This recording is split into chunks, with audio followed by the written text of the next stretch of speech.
भोर का उजास फैलने के साथ ही हम सब उठ खड़े होते हैं अपनी अलसाई सी आंखों में कुछ अधूरे से ख्वाब लेकर। वो सपने जो हमने रात को देखे होते हैं अपनी गहरी नींद में, और जिन सपनों को हम सब पूरा भी करना चाहते हैं, क्योंकि इन्हीं सपनों से जुड़ी होती हैं हमारी कुछ आशाएं, और इन्हीं सपनों के पूरा होने पर हमें मिलती है ढेर सारी खुशियाँ।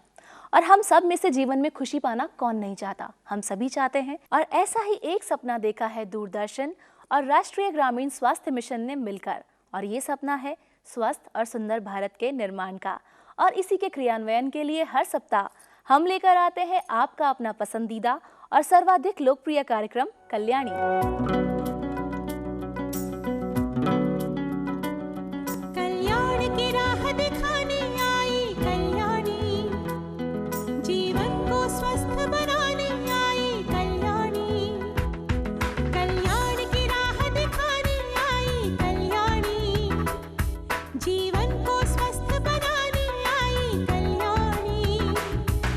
गुणकारी बातों की खुशबू लाई, घर आंगन को महकाने आई कल्याणी।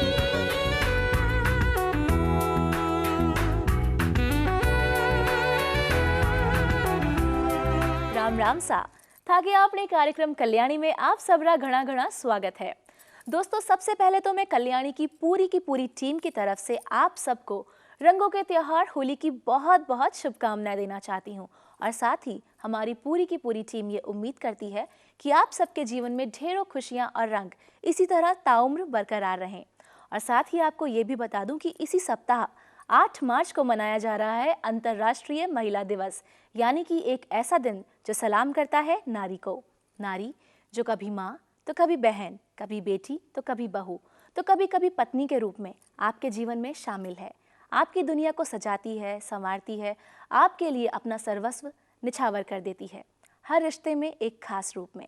लेकिन फिर भी कुछ लोग स्त्री की महत्ता को नकारते हैं, उसे जन्म लेने का मौका ही नहीं देते, माँ की कोख में ही उस मासूम सी बच्ची का कत्ल कर डालते हैं। ज़रा सोचिए, क्यों होता है ऐसा? आखिर क्यों करते हैं हम ऐसा? इन्हीं सब बातों के बारे में मेरी सहयोगी कल्याणी चर्चा कर रही है पाबूसर गांव के कुछ लड़के और लड़कियों से। आइए हम भी सुने क्या क्या कहना है उन्हें। इस समय हमारे साथ हैं पाबूसर गांव की कुछ लड़कियां जो कि अभी पढ़ रही हैं। तो आइए इन्हीं से पूछते हैं कि ये अंतर्राष्ट्रीय महिला दिवस के बारे में क्या जानती हैं। अपना नाम बताइए। सुलोचना सोनी। सुलोचना, अभी आप पढ़ रहे हो? BA first year. अच्छा, कितने भाई बहन हो आप? 8। सुलोचना, क्या आपके घर में भाई और बहन के बीच में भेदभाव होता है? यह तो सभी समाजों में होता है। आपके यहाँ पर कैसे होता है? यहाँ महिलाओं को शिक्षा ही नहीं दी जाती, सब अनपढ़ है, लड़कियों को स्कूल नहीं भेजा जाता, सिर्फ लड़के स्कूल जाते हैं। आर्थिक स्थिति की वजह से लड़कियों को कहा जाता है कि तुम तो ससुराल चली जाओगी, पढ़कर क्या करोगी, इसी वजह से भेदभाव करते हैं लोग। अच्छा, आपके हिसाब से महिलाओं का समाज में क्या स्थान है? वैसे तो महिलाओं को उच्च स्थान दिया जाता है, लेकिन हमारे समाज में महिलाओं को कोई ज़्यादा उच्च स्थान नहीं दिया जाता, निम्न समझा जाता है। क्या आपने इस बारे में किसी को कुछ कहा? कहने कभी शिकायत की? क्या आपके यहाँ पर हिंसा होती है महिलाओं के खिलाफ? होती है। होती है? किस तरह की?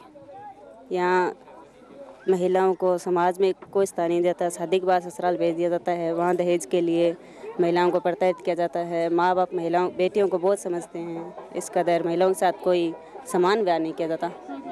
महिलाओं की स्थिति को अच्छा कैसे किया जा सकता है? एक शिक्षा ही ऐसा माध्यम है जिसके वजह से महिलाएं उच्च स्थान पे आ सकती है, लेकिन गांव में महिलाएं फिर भी पिछड़ी हुई है। अच्छा। शिक्षा के वजह से ही महिलाएं उच्च स्थान पर आ सकती है। अच्छा, 8 मार्च को क्या है ये आपको पता है?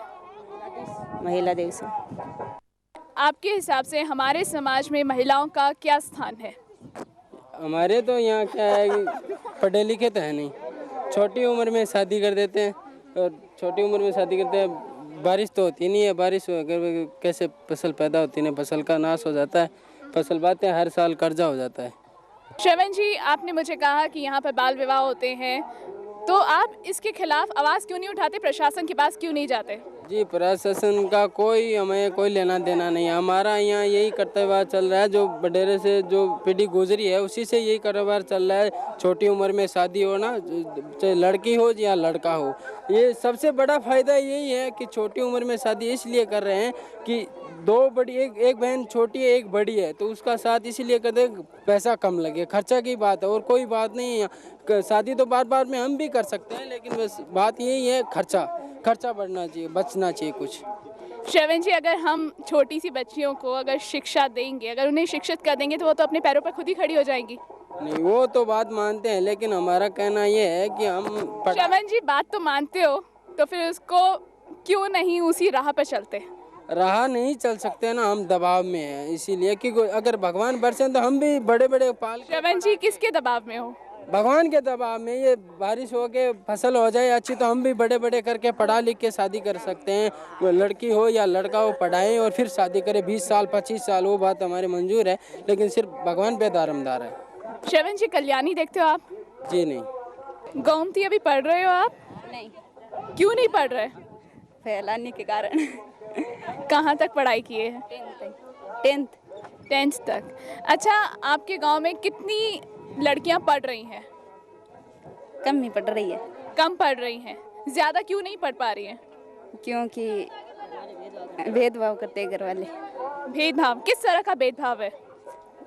बच्चों को पढ़ाते, अपने बेटों को पढ़ाते हैं और लड़कियों को पढ़ाते नहीं। मतलब कि लड़कों को पढ़ाते हैं और लड़कियों को नहीं पढ़ाते, या आज भी आपके गांव में है? इसके खिलाफ आपने आवाज़ उठाई? नहीं, क्यों नहीं उठाई?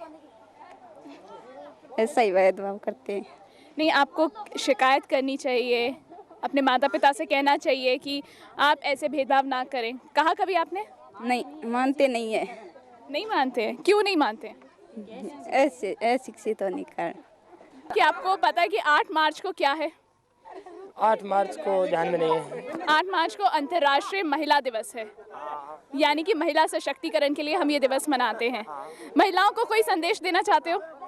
महिलाओं को ये संदेश है कि वो अपने हकों के लिए, रक्षा के लिए लड़ें और आगे आएं और साक्षरता और जैसे बाल विवाह के प्रति जागरूक रहें, भ्रूण हत्या का विरोध करें और जो महिला आयोग है उससे अपने जो भी मांगे हैं वो उनके सामने रखें। कोई भी प्रॉब्लम आए तो सीधे महिला आयोग के सामने जाएं। अच्छा, ये बताओ कि महिला आयोग के पास ही क्यों जाए? परिवार को क्या हम नहीं समझा सकते? नहीं, परिवार यदि नहीं समझे या परिवार से काम नहीं चले तो फिर कम से कम प्रशासन के पास जाए या महिला आयोग जो भी हो उनके पास सहायता ले। पर अगर आप जैसे शिक्षित पुरुषों का साथ अगर महिला को मिले तो क्या ये स्थिति सुधर नहीं सकती? नहीं, ऐसा नहीं है कि भाई सुधर नहीं सकती। यदि पढ़े लिखे आदमी इस महिलाओं के साथ हों तो स्थिति सुधर सकती है। बाबूसर गांव के लोगों का भी यही मानना है कि महिलाओं को शिक्षित करना बहुत ज़रूरी है। भाई, अगर महिलाएं शिक्षित होंगी तो उनमें आत्मविश्वास होगा तो अपने लक्ष्य को प्राप्त कर पाएंगी। बाबूसर गांव के लोग ये भी समझते हैं कि बाल विवाह उचित नहीं है, दहेज प्रथा भी ठीक नहीं है और इसके खिलाफ आवाज़ उठाने की ज़रूरत है।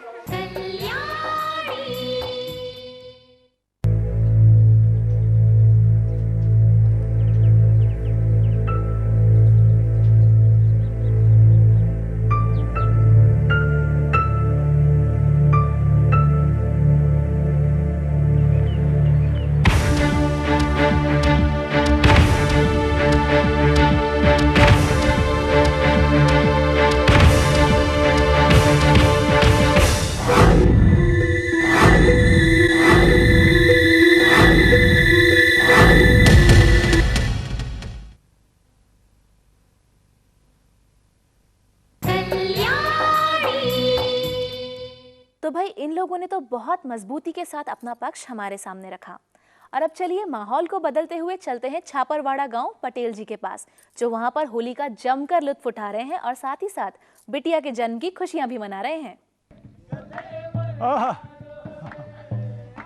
मैं कल्याणी के दर्शक भाई बहन एक चीज़ याद दिलाऊं कि मैं गई बार एक प्रोग्राम के में महिला सशक्तिकरण दिवस के ऊपर बात कर रहा था। जना मैं थाने एक बात कही थी कि 10 दिन के में, एक हफ्ते के में या 15 दिन के में कोई टाबरी कोई घर में पैदा हुए और भी को नाम कल्याणी रखो तो बिना ते लेके मार के ना आओ या मानो सूचना दो तो मैं तारे के नाम आऊँगा। देखो आज अठे छापरवाड़ा में एक छोटी सी नानी सी कल्याणी आईडी है यारी। आहा बहुत छोटी सी है, नानी सी है। बा कल्याणी जी आवे है, बा गोदी में लेवेगी। बात के पाछे मारे कन बहुत सारी चिट्ठियाँ आई, बहुत सारे लोग काफ़ी बातें मैंने लिखी। उनमें हूँ एक बात मैं थारे से आगे बांटनी चाहूँ। एक कविता लिखी है कि टाबरिया ने पैदा ही को नहीं होने दे रहा लोग, मैंने जन्मता ही जन्म हूँ पहली मरण की तारी में रहे हैं। ए बात ने लेके कविता लिखी है हमारे एक दर्शक, बहुत बढ़िया कविता लिखी है, मैं बाँच दूँ। यह कविता लिखी है रामचंद्र जी सुंडा, कूदन कोई गांव है सिक्कर का कन्ने। तो रामचंद्र जी की कविता है, बा मैं पढ़ दूँ थारा आगे।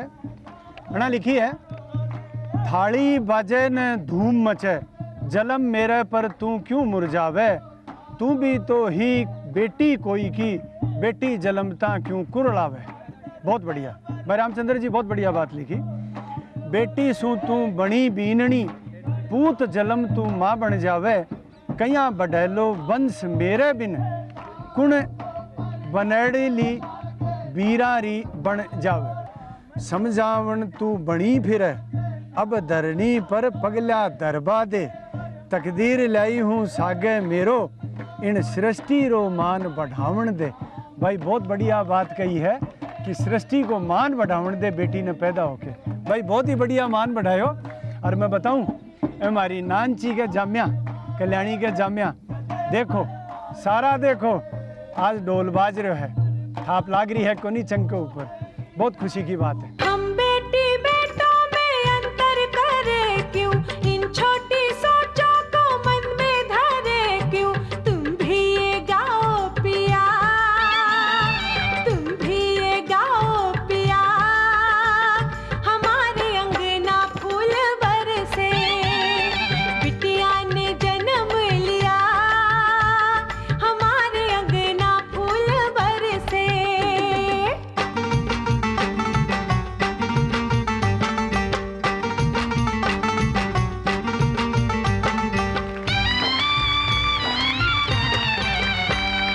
अंधेरी बाजों को घर से भगाए, दुनिया नई है नई सोच लाए, देकर सुबह दूधिया, देकर सुबह दूधिया, हमारे अंगना फूल बरसे, बिटिया ने जन्म लिया, हमारे अंगना फूल बरसे, बिटिया ने जन्म लिया, हमारे अंगना फूल बरसे, बिटिया ने जन्म लिया, हमारे अंगना फूल बरसे, बिटिया ने जन्म लिया, हमारे अंगना फूल बरसे, बिटिया ने जन्म लिया, हमारे अंगना फूल बरसे।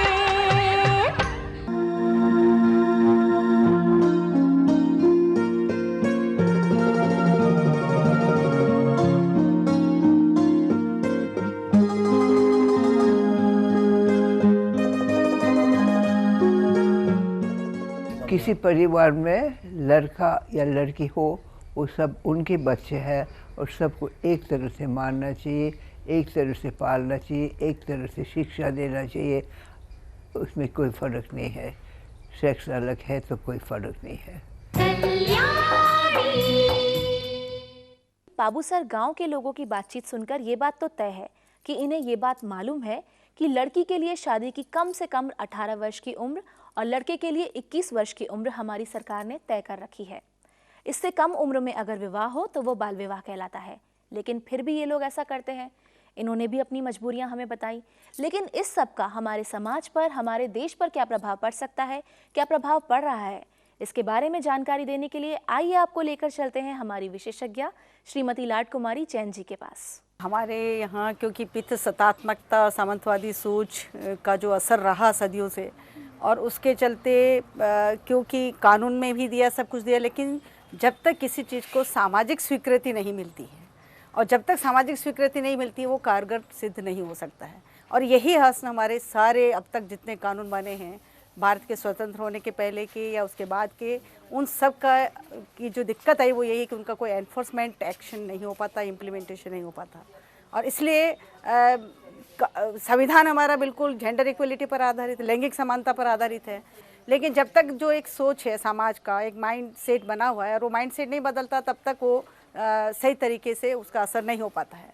अब यहाँ पर क्योंकि ये तो बात सब लोग जानते हैं इसको कि हमारे यहाँ इन सब के बावजूद भी अंतर तो है ही, बेसिक अंतर है जो परिवार से होता है और उसके बाद समाज और संस्थाओं में सब में होता है। और उसमें क्योंकि लड़का है तो एक कंसेप्ट मान के ही चल रहे हैं कि सन मोस्ट वांटेड, और मोस्ट वांटेड में क्योंकि वंश, वसीयत और विरासत इन सब का उत्तराधिकारी जो वो लड़का ही होगा। और बहुत हद तक तो परिवारों में ये है कि लड़का ही औलाद है, उसको लड़की को औलाद ही नहीं माना है। उसका दुष्परिणाम जो समाज में पड़ा कि कन्या भ्रूण हत्याएं होने लगी। अल्ट्रासोनोग्राफी साइंटिफिक है, वैज्ञानिक है, और इसके लिए यह है कि भाई आपके किसी भी तरह का रोग उदर में है, पेट में कोई बीमारी है और प्रेग्नेंट लेडी भी, तो उसकी कोई किसी तरह का कोई इन्फेक्शन या किसी तरह का वो इंसिस वगैरह ना हो, तो उसकी जांच करने तक तो ठीक था। लेकिन उसको किसने बताया? वो डॉक्टर ही था जिसने सबसे पहले बताया कि इस अल्ट्रासोनोग्राफी से जो है हम लिंग का पता लगा सकते हैं। और धीरे धीरे वो बात ऐसी फैलती गई कि हर एक को तो लड़का तो चाहिए, लड़का चाहिए वहाँ तक भी ठीक है, पर लड़की को का कत्ल क्यों करो? तो जब खुलेआम अल्ट्रासोनोग्राफी से सेक्स सिलेक्शन या उसका डिटर्मिनेशन और उसके बाद सेक्स सेलेक्टिव एबॉर्शन और उससे डिक्लाइनिंग सेक्स रेशियो जितना ज़बरदस्त हुआ, राजस्थान में भी हालत बहुत ख़राब। राजस्थान के कुछ जिलों में तो 700 समथिंग है, 1000 लड़कों पे 700 सवा 700 लड़कियां हैं, इतनी बुरी हालत हुई है। और आप भी देख रहे हैं चारों तरफ बाहर से लड़कियां ला करके यह बेची जा रही है।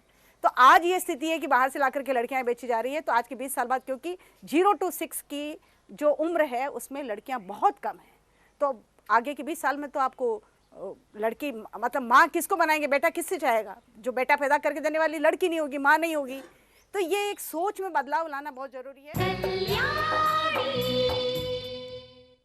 अब भाई सामाजिक पहलू तो हमने आपको बता दिया, लेकिन अगर फिर भी कुछ लोगों को हमारी बात समझ में नहीं आई हो तो आज कल्याणी आपकी बातचीत करवाने जा रही है एक वकील साहब से, जो आपको बताएंगे कि अगर आप कन्या भ्रूण हत्या जैसे अपराध में लिप्त होते हैं, ये अपराध करते हैं, तो इसका अंजाम कितना बुरा हो सकता है और आपको क्या क्या सज़ा मिल सकती है। आइए जाने उनसे।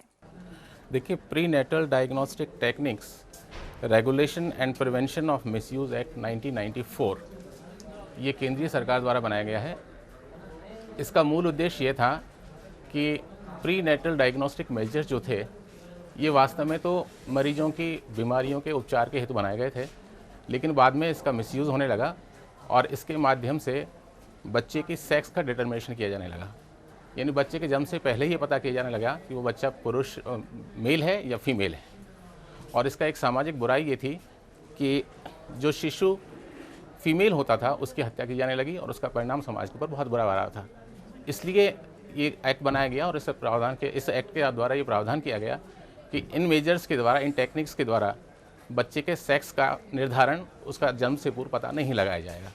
और इसके लिए जो प्रावधान किया गया उसमें डॉक्टर को भी दोषी बनाया गया, महिला जिसका डिटर्मिनेशन किया जाता है उसको भी दोषी बनाया गया, और उसको लाने वाले उसके परिवार के सारे सदस्यों उनको भी दोषी बनाया गया। और ये प्रावधान किया गया है इस एक्ट में कि ऐसा कोई भी डॉक्टर या कोई भी मेडिकल इंस्टीट्यूशन जो प्री नेटल टेक्निक्स के द्वारा बच्चे के लिंग का निर्धारण जन्म से पूर्व करते हैं वो सज़ा के दोषी होंगे और उन्हें 3 साल की सज़ा और 10,000 रुपये तक का जुर्माना हो सकता है। इसी प्रकार वो महिला जो अपना सेक्स डिटर्मिनेशन करवाती है बच्चे का, उसको भी इसी प्रकार का प्रावधान रखा गया है। और वो परिवार के सदस्य, चाहे उसका पति हो चाहे उसके और सदस्य हों, जो उस महिला को लेकर आते हैं और ऐसा सेक्स डिटर्मिनेशन कराते हैं, उनको भी इस दंड का भागी रखा गया है। और साथ में ये और रखा गया है, इसको थोड़ा और कठोर बनाने के लिए प्रावधान किया गया है कि यदि कोई व्यक्ति इस अपराध की पुनरावृत्ति करता है तो ये सज़ा जो है ये 5 साल हो जाएगी और जुर्माना 50,000 का होगा। इसके साथ ही डॉक्टर्स इससे दूर रहें, डॉक्टर्स इस प्रक्रिया को न अपनाएं, इसके लिए डॉक्टर्स के लिए एक और प्रावधान किया गया है, और वो ये है कि ऐसे डॉक्टर्स जो इसके दोषी पाए जाते हैं इसकी सूचना मेडिकल काउंसिल को दी जाएगी और मेडिकल काउंसिल उनको 2 साल के लिए डिबार कर देगी। और यदि कोई डॉक्टर उसके बाद उसकी पुनरावृत्ति करता पाया जाता है तो उसके हमेशा के लिए उसका लाइसेंस कैंसिल भी किया जा सकता है। इसलिए इस एक्ट का उद्देश्य मूल रूप से और प्राथमिक रूप से ये है कि प्री नेटल डायग्नोस्टिक जो मेजर्स हैं, टेक्निक्स हैं, उनका मिसयूज़, उनका दुरुपयोग समाज में बच्चे का जन्म से पूर्व निर्धारण के लिए नहीं किया जाता। आपका अपना कल्याणी जो है ये धार्मिक गुरुओं को भी अपने साथ लेकर चलता है, उनका आशीर्वाद भी साथ रखता है। तो चलिए आपको लेकर चलते हैं और दिखाते हैं कि धर्म गुरुओं का इस पक्ष के बारे में क्या कहना है।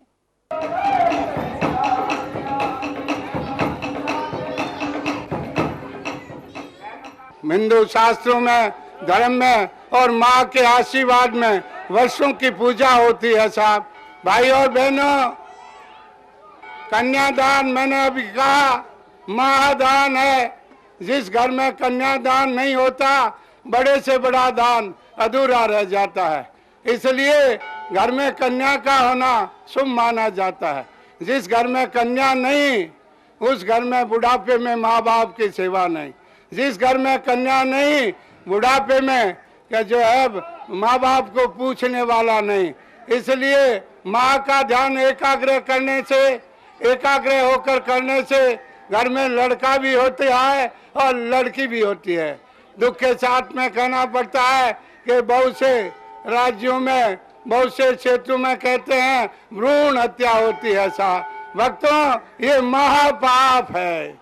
जिस घर में कन्या आ गई, लक्ष्मी आ गई। माँ कैला देवी जी दर्शन कन्या के रूप में देती है साहब। जब आप पर अत्यंत प्रसन्न हो जाती है माँ, तो आपको कन्या के रूप में दिखाई देती है। इसलिए जिस घर में कन्या पैदा हो गई, वो सबसे अच्छा हो गया। मेरे साथ जय घोष करें, एक कन्या पढ़ेगी 7 पीढ़ी पढ़ेगी, एक कन्या पढ़ेगी 7 पीढ़ी तरेगी, एक कन्या पढ़ेगी 7 पीढ़ी तरेगी।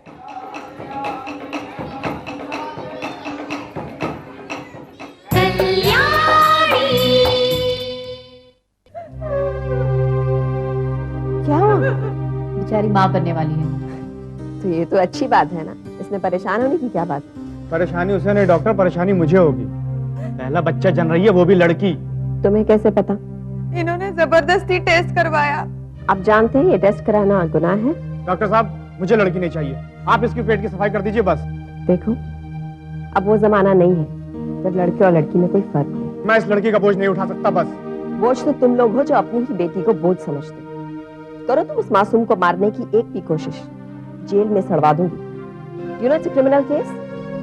और तुम अपने अधिकार से लड़ना सीखो। अगर इसी तरह से बेटियों को मरवाते रहेंगे तो बेटे पैदा करने की क्या मशीन बनवाएंगे? भाई की बहन ना हो, बेटे की माँ ना हो, तो कौन सा समाज पूर्ण हो पाएगा? किस रिश्ते की गर्मी बाकी रह जाएगी? बेटी और बेटा दोनों बराबर हैं।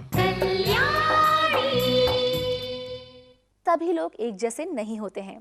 कुछ लोग ऐसे भी हैं जो बेटी को किसी भी हाल में बेटे से कम नहीं मानते हैं। बिटिया के जन्म पर भी ढेरों खुशियां मनाते हैं। आइए आपको मिलवाती हूँ आज एक ऐसे ही परिवार से जहां पर 3 प्यारी प्यारी बेटियां हैं और फिर भी उनकी माँ को अपनी बेटियों पर और बेटियों को माँ पर गर्व है।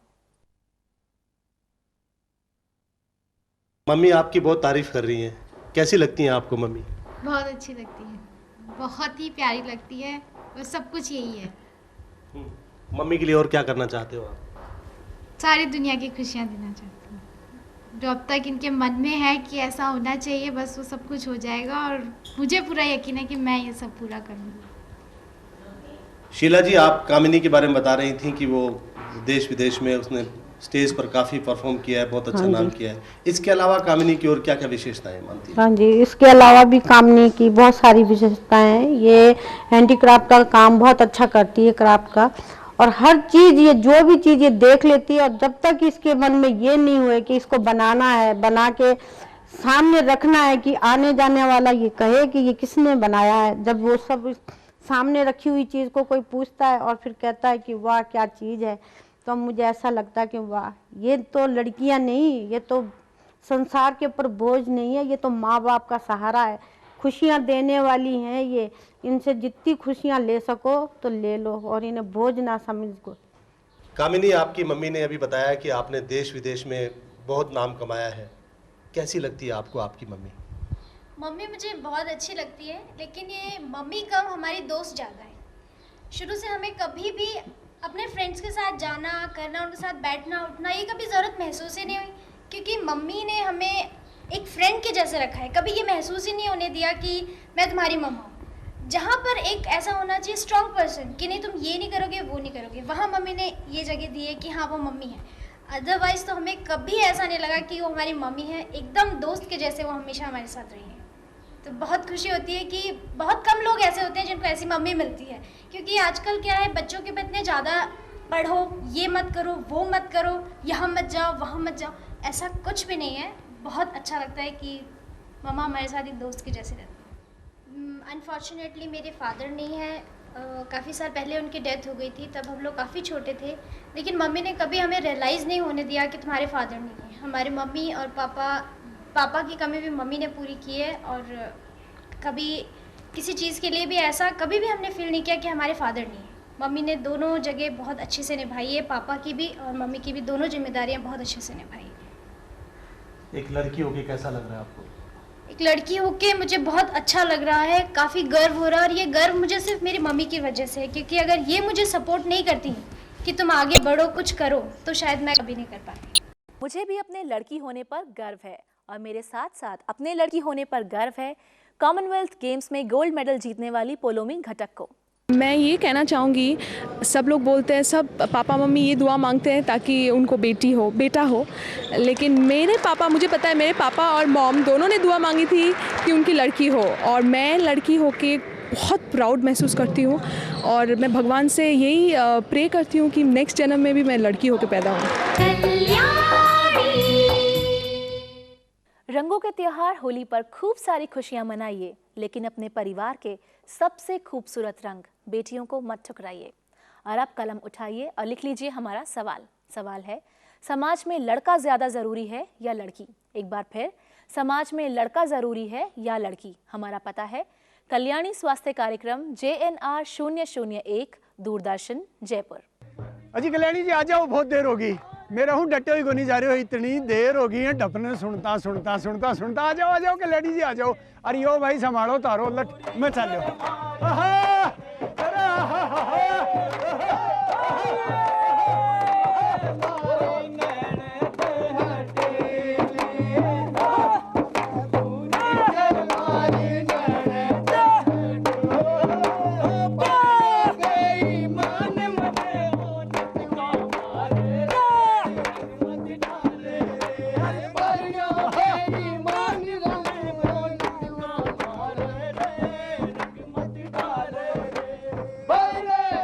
एक बात पूछूं जी थाने, कल्याणी जी आज सुबह हूँ लेके और अभी तक आपने साके चक्कर ही कर रखी हो, आई को नहीं आई ने।